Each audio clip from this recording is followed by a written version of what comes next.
Bendecimos tu nombre, te exaltamos. Ya lo hemos hecho con palabras. Hemos anticipado un poco de aquello que vamos a aprender hoy, Señor, en la alabanza, en la adoración que hemos con canto, Señor, extendido hacia ti.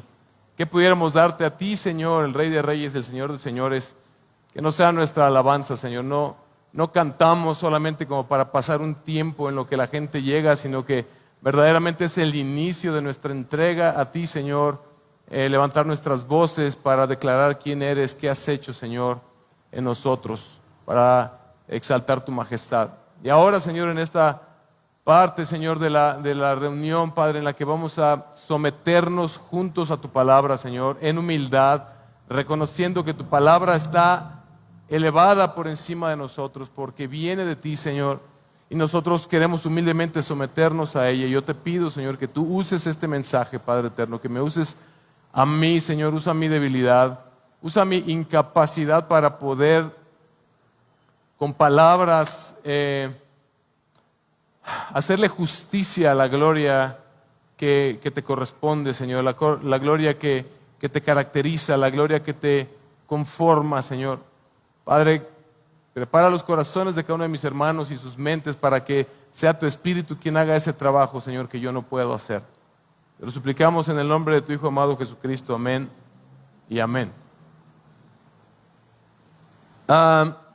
El pasaje que vamos a estudiar hoy es sumamente interesante y es sumamente importante para esta serie de Apocalipsis, así como lo fue el de la semana pasada, donde vimos que era una especie de tráiler de qué se va a tratar el libro de Apocalipsis, con un spoiler que nos adelanta cómo termina la historia. Juan empieza a narrarnos las circunstancias bajo las cuales él recibió el libro de Apocalipsis y también nos narra la gran visión que él tuvo. Ahora, piensa por un momento, imagina que tú eres Juan. ¿Recuerdan que la semana pasada les dije que para la serie de Apocalipsis íbamos a necesitar lista nuestra imaginación? Bueno, imagina por un momento que tú eres un discípulo de Jesús, que tú eres Juan. Imagina que caminaste junto a él durante su ministerio. Imagina que eres uno de esos discípulos amados, más cercanos a Jesús. Imagínate que lo viste morir en la cruz. Imagínate que Él te buscó después de resucitado para fortalecer tu fe y para encomendarte junto a los demás discípulos una misión. Y esta misión es predicar el Evangelio hasta el último de la tierra y hacer discípulos que conformen su iglesia amada que Él vino a conformar. Imagínate que después de eso tú lo viste ascender al cielo. Imagínate que después de verlo ascender al cielo, por años tú has dedicado por completo tu vida a proclamar el Evangelio y a hacer esos discípulos que Él te mandó a hacer, plantando iglesias, pastoreando estas iglesias por años, enseñándoles, guiándoles en el Evangelio y en la doctrina de las Escrituras, cuidándolos de los falsos profetas, animándolos al amor fraternal, cuidándolos de estas falsas doctrinas y enseñanzas equivocadas, exhortándolos a las buenas obras y a todo aquello que el Señor ha puesto a tu alcance para cumplir la obra que Él te ha encomendado. Y ahora imagina que ya han pasado unos 60 años después de todo esto, después de que viste a Cristo ascender al cielo. Y Cristo no ha regresado todavía a la tierra. La fe de muchos cristianos en ese momento ya se está enfriando. Y la tentación de muchos es abandonar la fe cristiana y seguir a los falsos dioses de la prosperidad. La tentación de otros es vivir un cristianismo apático, mezclado con falsas filosofías, con falsas doctrinas, a causa de que ellos piensan, bueno, Cristo pues simplemente no regresa. ¿No será que algo está sucediendo? ¿No será que tenemos que buscar de otra manera? Terremotos han sucedido también y la persecución de la iglesia se ha intensificado. Incluso ahora tú que eres Juan el Bautista, acuérdense que estamos haciendo este ejercicio de imaginación, te encuentras exiliado en una isla a la cual solo envían a criminales, a leprosos, a traidores, a malhechores.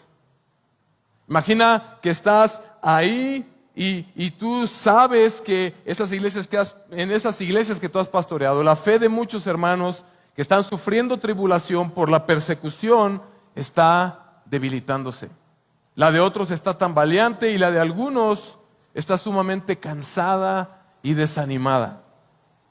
Imagina lo que pasaría por tu cabeza en esos momentos mientras te preguntas, ¿qué más puedo hacer por mis hermanos amados? ¿Cómo pudiera yo ayudarlos a fortalecer su fe? ¿Qué más les puedo decir que los fortalezca y les dé ánimo y valor para correr esta carrera que tienen por delante? Pero entonces algo sucede. Ve conmigo a Apocalipsis 1, versículo 9 al versículo 20 y ve lo que dice. Yo, Juan, vuestro hermano y compañero en la tribulación, en el reino y en la perseverancia en Jesús, me encontraba en la isla llamada Patmos a causa de la palabra de Dios y del testimonio de Jesús. Estaba yo en el Espíritu en el día del Señor y oí detrás de mí una gran voz, como sonido de trompeta que decía, escribe en un libro lo que ves y envíalo a las 7 iglesias, a Éfeso, Esmirna, Pérgamo, Tiatira, Sardis, Filadelfia y Laodicea. Y me volví para ver de quién era la voz que hablaba conmigo, y al volverme vi 7 candelabros de oro, y en medio de los candelabros vi a uno semejante al Hijo del Hombre, vestido con una túnica que le llegaba hasta los pies y ceñido por el pecho con un cinto de oro. Su cabeza y sus cabellos eran blancos como la blanca lana, como la nieve. Sus ojos eran como llama de fuego. Sus pies semejantes al bronce bruñido cuando se le ha hecho refulgir en el horno, y su voz como el ruido de muchas aguas. En su mano derecha tenía 7 estrellas, y de su boca salía una aguda espada de 2 filos. Su rostro era como el sol cuando brilla con toda su fuerza. Cuando le vi, caí como muerto a sus pies. Y él puso su mano derecha sobre mí, diciendo, no temas. Yo soy el primero y el último, y el que vive. Y estuve muerto, y he aquí estoy vivo por los siglos de los siglos, y tengo las llaves de la muerte y del Hades. Escribe pues las cosas que has visto, y las que son, y las que han de suceder después de estas. En cuanto al misterio de las 7 estrellas que viste en mi mano derecha, y de los 7 candelabros de oro, las 7 estrellas son los ángeles de las 7 iglesias, y los 7 candelabros son las 7 iglesias. Yo, Juan, vuestro hermano y compañero. Yo, Juan, vuestro hermano y compañero. Juan se identifica ante sus oyentes con palabras que los colocan al mismo nivel de ellos, a pesar de ser un apóstol. Pablo, Pedro imitaron esta misma característica. Se presentaban ante sus hermanos como gente que eran verdaderos discípulos juntamente con sus hermanos. No existe en el reino de Dios tal cosa como el pastor que no es oveja, como el pastor que no es parte de una comunidad, que sufre con su comunidad, que se alegra con su comunidad, que es parte igual que ellos del rebaño que Dios ha formado. Juan se identifica con ellos a su nivel y les dice, yo, Juan, vuestro hermano y compañero, escucha esto o léelo en tu Biblia, vuestro compañero en la tribulación, en el reino y en la perseverancia en Jesús. En la tribulación, en el reino y en la perseverancia en Jesús. Estos son 3 aspectos fundamentales de la vida cristiana que se entrelazan entre sí. Imagínate un lazo formado por varios hilos, y la tribulación, el reino y la perseverancia de Jesús son estos aspectos fundamentales de esta vida cristiana que se entrelazan entre sí y que son un tema constante en el libro de Apocalipsis. Vamos a escuchar muchas veces repetidas estas palabras: tribulación, reino y perseverancia en Jesús. La tribulación, Jesús dijo a sus discípulos, todos podemos recordar, Jesús le dijo a sus discípulos que ellos vivirían en una vida que sería miel sobre hojuelas. No, Jesús anticipó a sus discípulos que ellos experimentarían grande aflicción. Se los dijo en Mateo 24:21, en Juan 16:33. Pablo le dijo esto también a las iglesias a las que él les predicaba. La Biblia nos habla en el Nuevo Testamento en cómo estas dificultades deben ocurrir y son inevitables en la vida del creyente que pertenece al reino de Dios. Para los cristianos, hermanos, para nosotros, las dificultades forman parte necesaria del mundo en el que Dios nos ha colocado para formar parte de su reino. Cuando hablamos de reino ahora, en la tribulación, y ahora hablamos del reino, esta expresión de reino tiene una estricta relación con la tribulación. Dijéramos aquí va junto con pegado. En Hechos 14:22, ve lo que Pablo le dice a la iglesia de Listra, fortaleciendo los ánimos de los discípulos, exhortándolos a que perseveraran en la fe y diciendo, es necesario que a través de muchas tribulaciones entremos en donde, en el reino de Dios. Y es que tú y yo como ciudadanos del reino de Dios vamos a experimentar una presión constante de parte de todos aquellos que son los enemigos de Dios, los enemigos de su palabra, los enemigos de su pueblo. De todos los libros del Nuevo Testamento, Apocalipsis es el que nos relata de manera muy especial, como cuando prediqué acerca de 2 de Tesalonicenses 2, nos relata cómo esta persecución de hecho se va a intensificar en los últimos tiempos a medida que el reino de Dios llegue a su consumación. Entonces entendemos que es parte de la vida del creyente las tribulaciones porque pertenecen a un reino, y lo que demanda de nosotros, el tercer aspecto que menciona Juan, es la perseverancia. La perseverancia o la resistencia paciente. Esto es perseverancia, resistir pacientemente. Juan la va a mencionar con mucha frecuencia en el libro de Apocalipsis como uno de los rasgos característicos de aquel que sigue a Cristo. ¿Cómo es entonces esta secuencia entre estos tres aspectos? ¿Cómo se relaciona el reino con la tribulación y con la perseverancia, con la resistencia paciente? Pues es que tú y yo entendemos que los miembros del reino deben sufrir y resistir, como vamos a ver precisamente en las próximas 2 semanas cuando se hable acerca de las iglesias, principalmente la de Éfeso, la de Esmirna, la de Pérgamo, la de Tiatira y la de Filadelfia.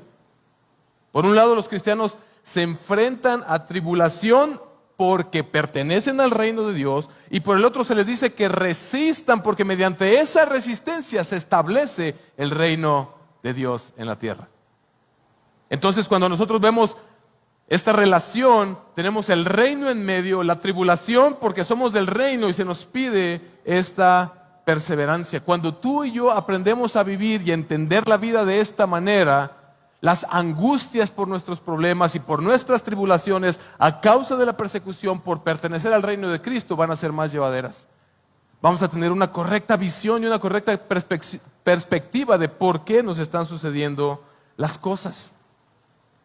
Había un himno en la iglesia primitiva, yo publiqué en redes sociales hace unos días este pasaje de 2 de Timoteo 2:12. Había un himno de la iglesia primitiva que contenía esta frase de 2 de Timoteo 2:12: si resistimos, también reinaremos con él. Si resistimos, también reinaremos con él.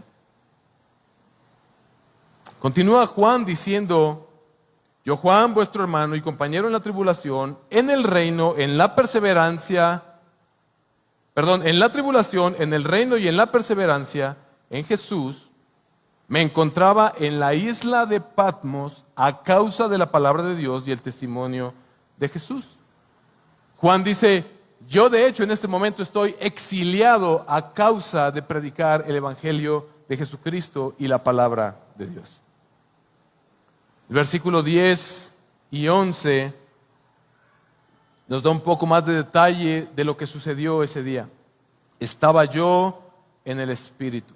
Estaba yo en el Espíritu. También ya habíamos visto antes en el libro de Hechos, por ejemplo, que Pedro también y Pablo también han recibido en algún momento estas revelaciones de Dios estando en el Espíritu, estando en una especie de éxtasis espiritual. Y Y cuando la Biblia nos habla en estos términos de estar en el Espíritu, es porque definitivamente tiene que ver con que Cristo, a través del Espíritu Santo, reveló un mensaje muy específico para esa persona para ser proclamado. Juan recibió de Cristo por el Espíritu Santo esta revelación. Y dice que fue en el día del Señor. ¿Cuál es el día del Señor? No se refiere al día del Señor como en otros pasajes cuando habla del día final que Cristo vendrá a juzgar, sino del domingo. El primer día de la semana que en la iglesia primitiva vino a convertirse en el verdadero Shabbat, porque Cristo ahora, su resurrección, la cual fue en un domingo, ha inaugurado este nuevo pacto bajo el cual vivimos, en el cual hoy nosotros nos reunimos en torno a la resurrección de nuestro Señor Jesucristo, el domingo, el día consagrado a nuestro Señor Cristo Jesús. Y dice, y oí detrás de mí una gran voz como sonido de trompeta. A nosotros no nos hace mucho eco cuando escuchamos esto. Pero la resonancia de una trompeta en las Escrituras indica un mensaje tremendo de origen divino. Habla de una voz estruendosa, la cual es inconfundible, la cual cuando Juan la escuchó sabía, es Dios hablándome, algo va a anunciar el Señor. Seguramente Juan recordó cuando, por ejemplo, Dios le entregó los 10 mandamientos a Moisés en Sinaí y todos los israelitas dice que escucharon el sonido de una trompeta en el monte, ¿se acuerdan? ¿Cuántos están leyendo la Biblia en un año con el programita que les dimos? Yo estoy muy contento por los que lo están haciendo porque van a identificarse con muchas de estas cosas. El Apocalipsis, como dije la semana pasada, está lleno de referencias al Antiguo Testamento. Probablemente también Juan recordó cuando en el año nuevo se anunciaban con toques de trompeta estruendosos. De hecho, el primer día del séptimo mes, que es el mes judío llamado Tishri, el pueblo celebraba la fiesta de las trompetas. Esta palabra trompetas también se va a repetir en algunas semanas durante el Apocalipsis. Tienen que ver con mensajes que son de parte de Dios. El sonido de trompeta en Apocalipsis llama nuestra atención. Es un sonido resonante, fuerte, que llama nuestra atención hacia un importante mensaje. Esta intensidad de esta voz requiere toda nuestra atención, requiere que estemos completamente alertas a lo que se va a decir. Y aunque en este versículo no se identifica la voz de Jesucristo, más adelante nos damos cuenta que es Él, porque entonces Él empieza a hablar en términos de que es Él mismo.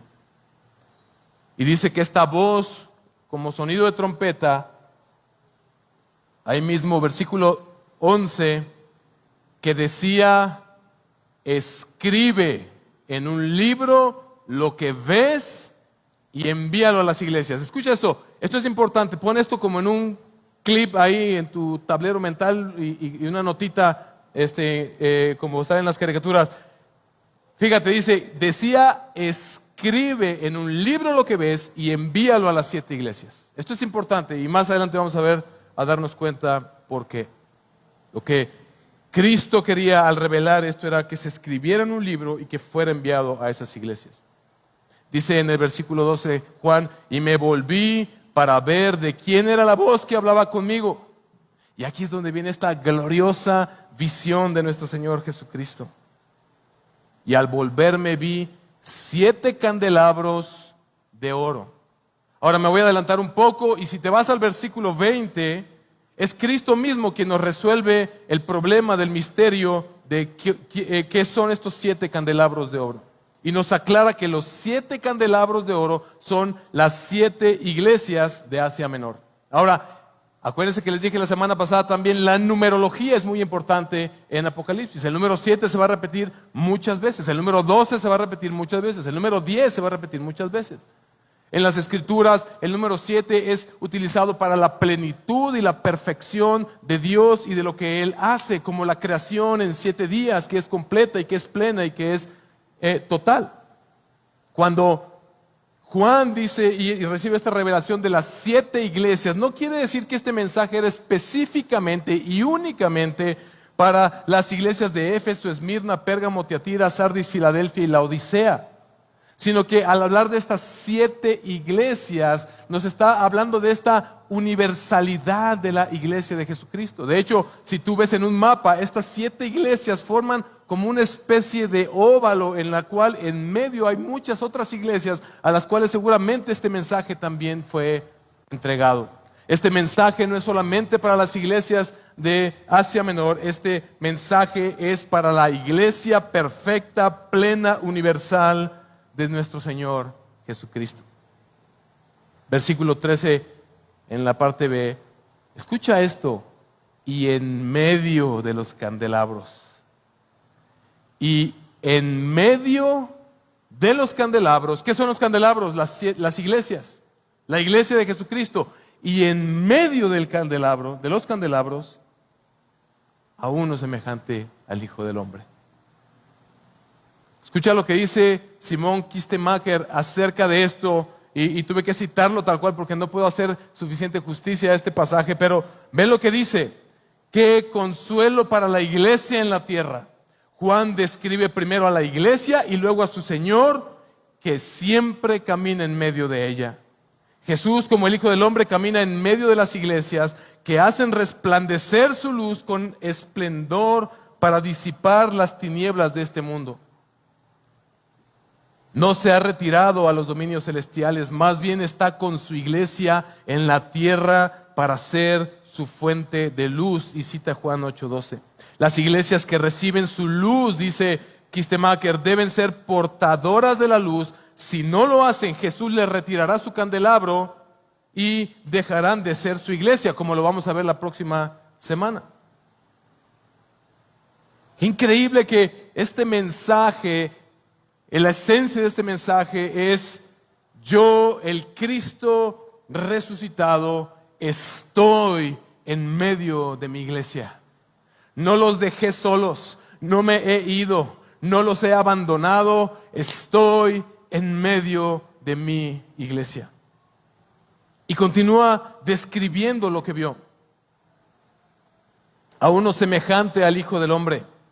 Ezequiel y Daniel y demás profetas, y en el Nuevo Testamento incluso Jesús mismo se identifica a sí mismo como el Hijo del Hombre que había de venir en relación con su carácter mesiánico. Dice que lo vio vestido con una túnica que le llegaba hasta los pies y ceñido por el pecho con un cinto de oro. Esta frase puede significar que está describiendo a Jesús como nuestro sumo sacerdote. Hay algunos teólogos que difieren de esto y dicen que no, que simplemente es darle una posición elevada a la persona que aparece ahí. Pero sin embargo, si somos un poco más quisquillosos y vemos en el Antiguo Testamento, la descripción de la ropa del sumo sacerdote incluye lino fino, que es ¿qué color? Blanco, incluye una banda, incluye oro. También Eclesiastés, Salomón lo menciona también. El Apocalipsis de hecho presenta a Jesús como rey y como sacerdote que con su sangre libra a su pueblo de su pecado. El libro de Hebreos nos habla en los mismos términos acerca de Jesucristo, así que no excluimos la posibilidad de que esto signifique o haga una referencia al sacerdote de Jesús. Pero a final de cuentas lo que Juan está tratando de hacer aquí es describir la dignidad y la posición grande, gloriosa, elevada del Hijo del Hombre. Versículo 14, su cabeza y sus cabellos eran blancos como la blanca lana, como la nieve. Estos términos sin duda nos recuerdan el pasaje de Daniel en el que el profeta llama al anciano de días. Daniel 7:9 dice: tomó asiento un anciano de días sobre un trono que él había visto, su ropa era blanca como la nieve y su cabello blanco como la lana, su trono como sus ruedas centelleaban como el fuego. Lo que Daniel estaba atribuyendo a Dios, ahora Juan, con algunas variaciones, se lo está atribuyendo a Jesús. Juan es un apóstol que en su evangelio y en sus cartas busca afirmar precisamente la deidad del Señor Jesucristo. Juan describe a Jesús como Dios porque es uno con el Padre en la eternidad, en su pureza, descrita con estas ropas blancas, y en su santidad, y en su sabiduría que representa este cabello blanco. Sus ojos dice que son como llama de fuego. ¿Te estás imaginando esto? Sus ojos como llama de fuego. Parece que Juan aquí está citando las palabras de una visión muy similar también de Daniel, capítulo 10, versículo 6, donde dice: sus ojos eran dos antorchas encendidas. Qué descripciones, ¿no? La intención de Juan y la de Daniel es aquí describir que esos ojos penetran todo. Nada se escapa de la visión de Jesucristo. Nada se escapa de estos ojos de fuego penetrantes. Lo reafirma aquí mismo cuando le escribe a la carta de Tiatira, donde Jesús dice que Él es quien escudriña la mente y el corazón.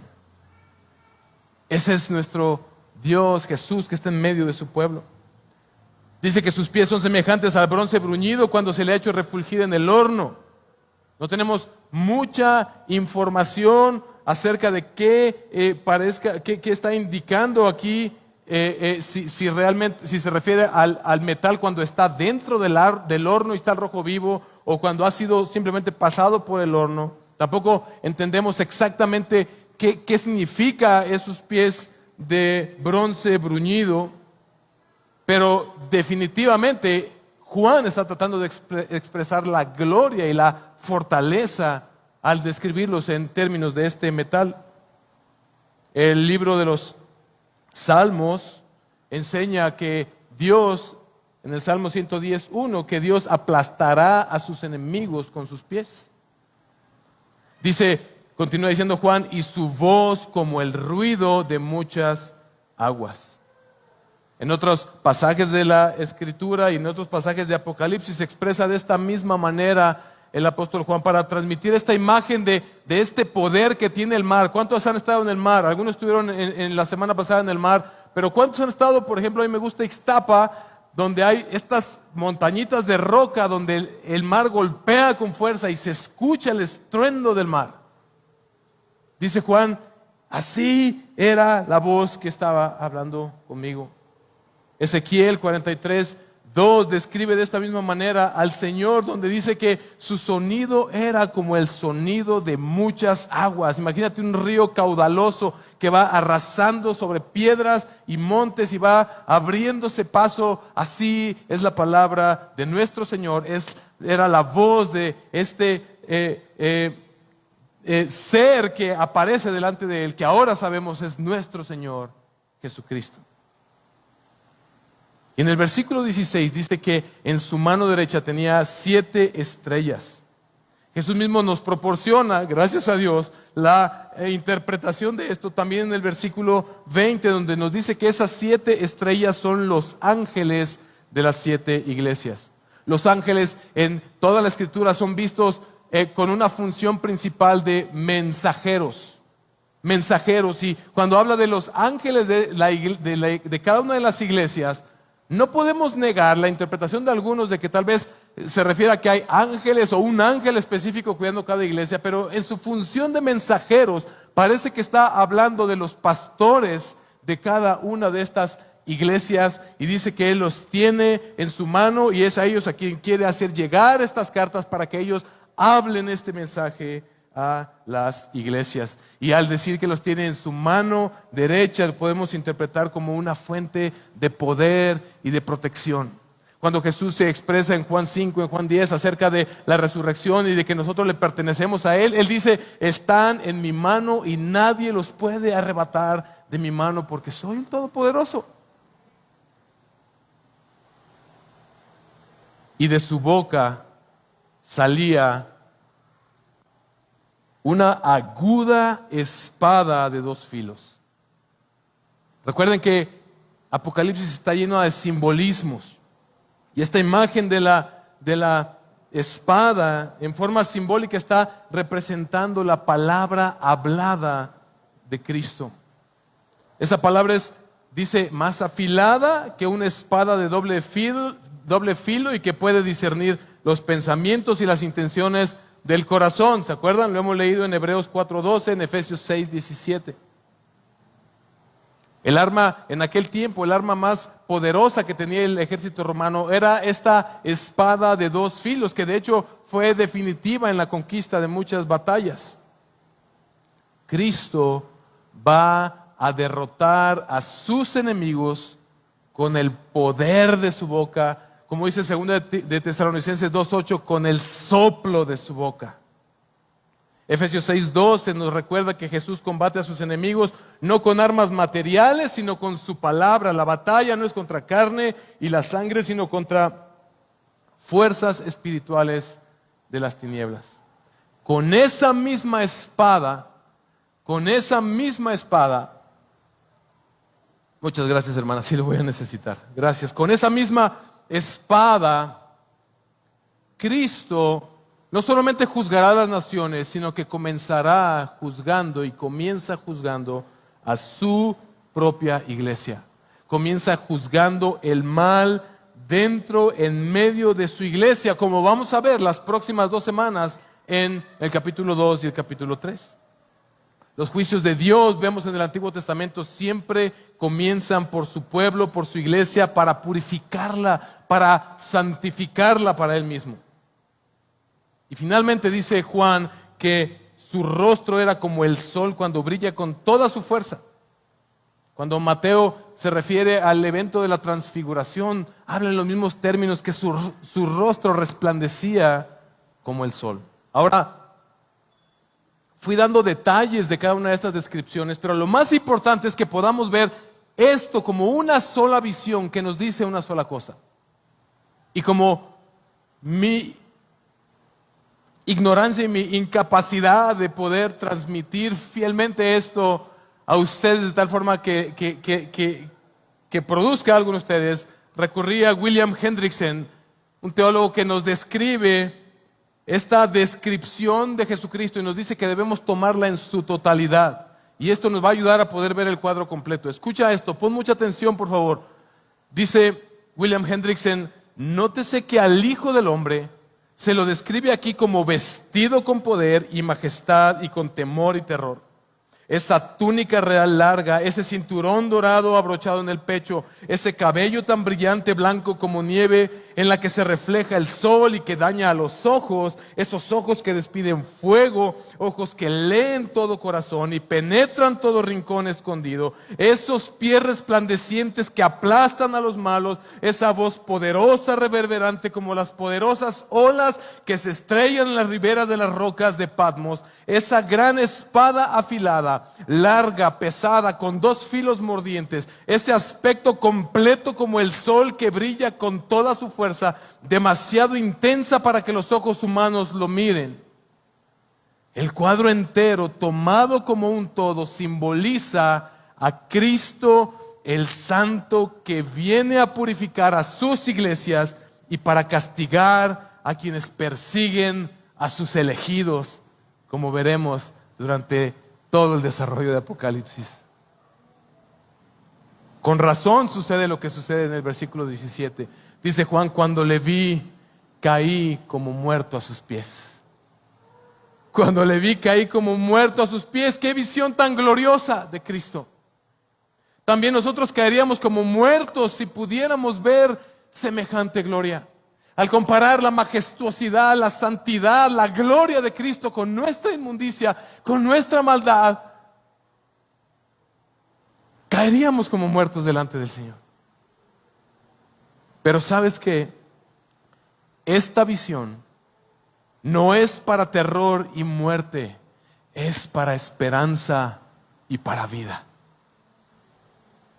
Es para esperanza y para vida. Cuando le vi, caí como muerto a sus pies, pero ve lo que sucede a continuación.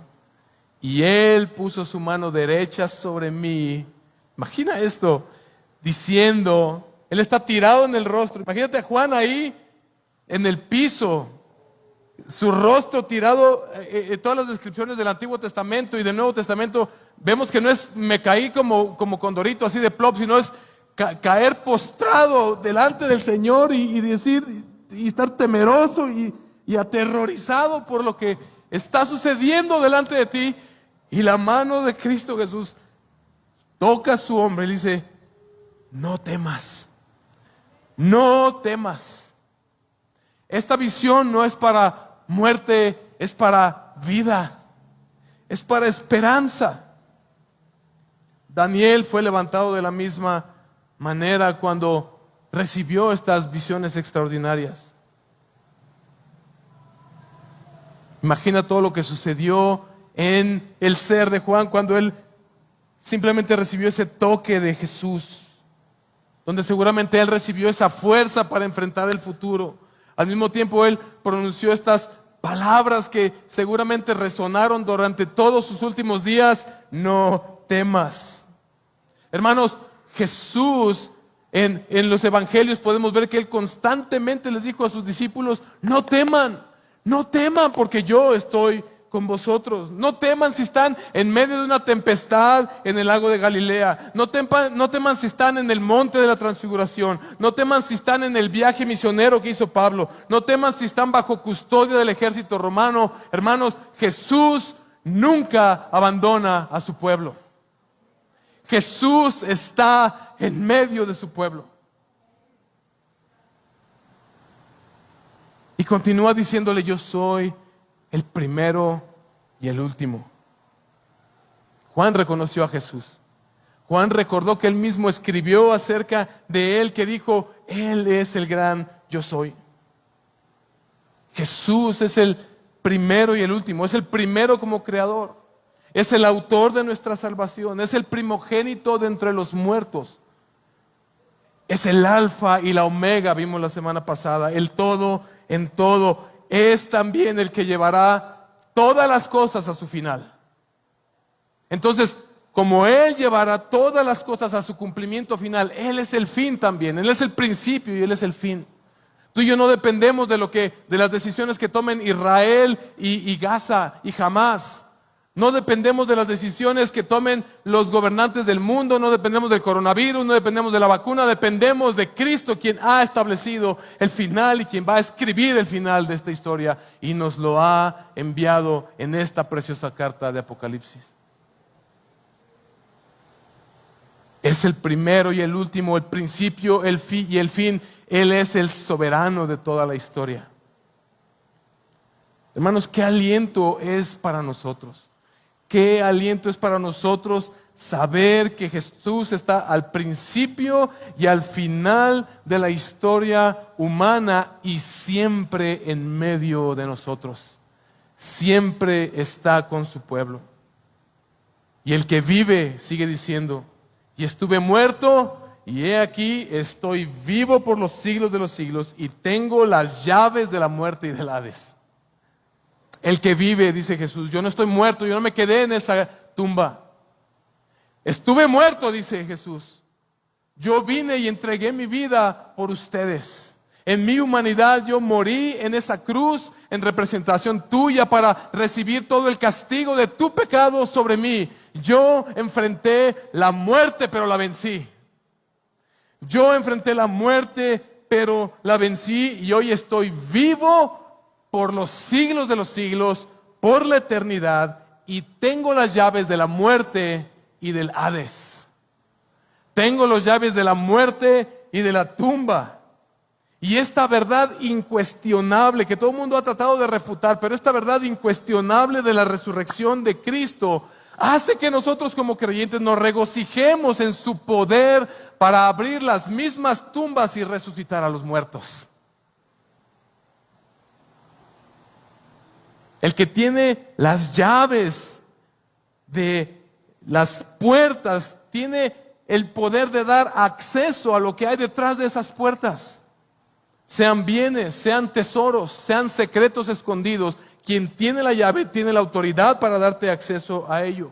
Poseer una llave quiere decir tener poder y tener autoridad para abrirlas, pero nadie en la faz de la tierra, nadie sobre la faz de la tierra tiene el poder y puede alegar tener el poder sobre la muerte y la tumba. Jesús, el que triunfó sobre la muerte y la tumba, Él posee las llaves que las abren. Hermanos, Cristo tiene toda autoridad sobre la muerte y Cristo tiene toda autoridad sobre la tumba, y cuando habla, los dos se someten a Él. ¿Recuerdas a Lázaro? Lázaro, sal fuera.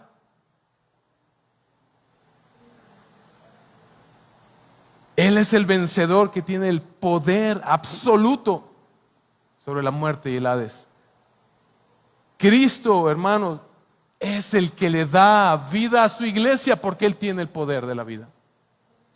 La vida de la iglesia depende de Cristo, está en sus manos porque Él tiene el poder, que aunque muramos por causa de Él, Él nos resucitará en el día postrero.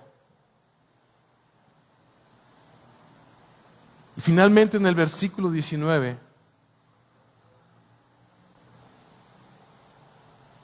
Cristo vuelve a decirle a Juan por segunda ocasión: escribe pues. ¿Se acuerdan que les dije ponlo ahí? Versículo 11, que decía: escribe en un libro lo que ves y envíalo a las 7 iglesias. Y al finalizar esta visión, Jesús le dice: escribe pues. Escribe pues. Y es que Cristo quiere que este mensaje llegue a su iglesia. Cristo quiere que su iglesia sepa que el Cristo resucitado y el Cristo glorioso que vemos en esta visión está en medio de su iglesia, guardándola, preservándola, guiándola al revelarles lo que Él hará en los días postreros por ellos. Las cosas que has visto, le dice. Cristo quiere recordarles las cosas que Juan vio en esta visión y las que son, las cosas que ha hecho en el pasado, las cosas que ha hecho en el presente. Cristo llama nuestra atención a recordar lo que Él ya hizo por ti y por mí en esa gloriosa cruz. Y quiere que recordemos y quiere que tengamos presente esta gran visión para empoderar nuestra fe, para fortalecer nuestra fe al recordar que el Cristo glorioso y el Cristo resucitado es aquel que nos ha de preservar hasta el final. Escribe las cosas que has visto, las que son y las que han de suceder después de estas. Efectivamente, el Apocalipsis nos va a revelar el futuro, cómo termina todo esto, pero también nos va a hablar mucho acerca del pasado y nos va a ayudar a interpretar nuestro presente en nuestra vida cristiana. Hermanos, tú y yo tenemos una profunda necesidad de, en medio de nuestros sufrimientos, por servir y por seguir a Cristo, escuchar, leer lo que está escrito. ¿Se acuerdan que la semana pasada veíamos: bienaventurado el que lee, el que oye y el que guarda las palabras de esta profecía? Cuando Cristo dice: escribe pues este mensaje, es porque Él quería que este mensaje fuera leído a los hermanos en estas iglesias y en la iglesia universal de Cristo. Y al ser leído en voz alta, entonces es escuchado. Tú hoy estás escuchando esta visión, hoy estás escuchando este mensaje. A lo que Dios ha dicho, esto quiero escribirles, nuestra reacción debe ser: yo quiero escuchar lo que Cristo ha dicho. Quiero leer lo que Él ha dicho. Y lo necesitamos porque en medio de tus sufrimientos y mis sufrimientos, nosotros debemos escuchar y oír y obedecer a este Cristo resucitado y glorioso, que nos fortalece y nos llena de esperanza para esta vida. Hermanos, en medio de tiempos turbulentos como los que estamos viviendo y en medio de las tribulaciones que puedas vivir por tu fe y que puedan venir y que se puedan intensificar en tu vida, recordemos que el Cristo resucitado y glorioso está en medio nuestro y volverá por nosotros. Él no se fue y nos abandonó. Él está en medio de los 7 candelabros. Él está en medio de su iglesia universal.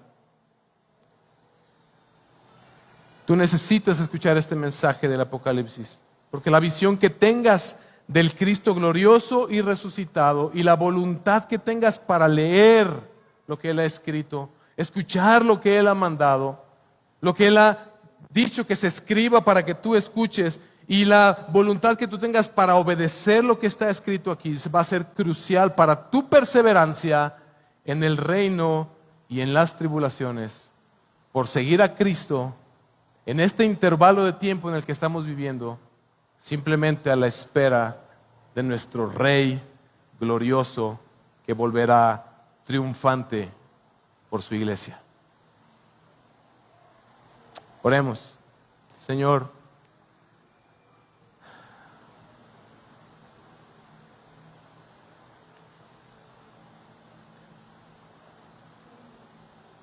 eres todo para nosotros, Señor. ¿Cómo pudiéramos hacer justicia a lo que eres y a lo que has hecho por nosotros?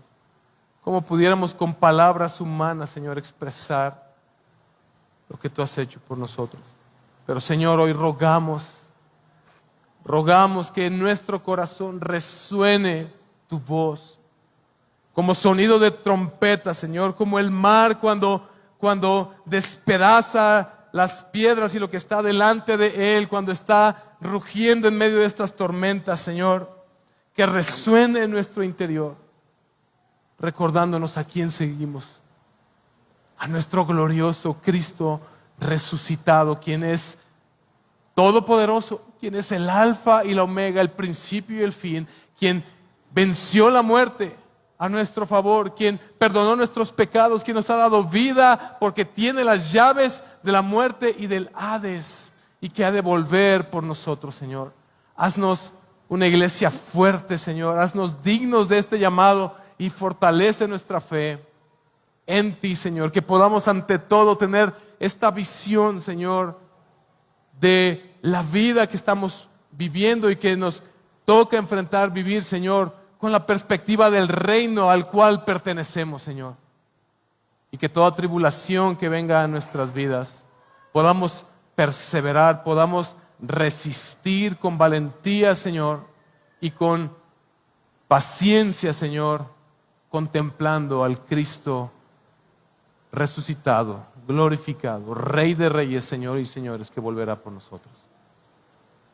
Gracias, Cristo, porque eres todo en tu iglesia, y dependemos completamente de ti.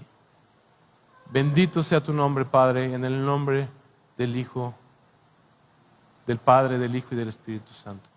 Amén y amén.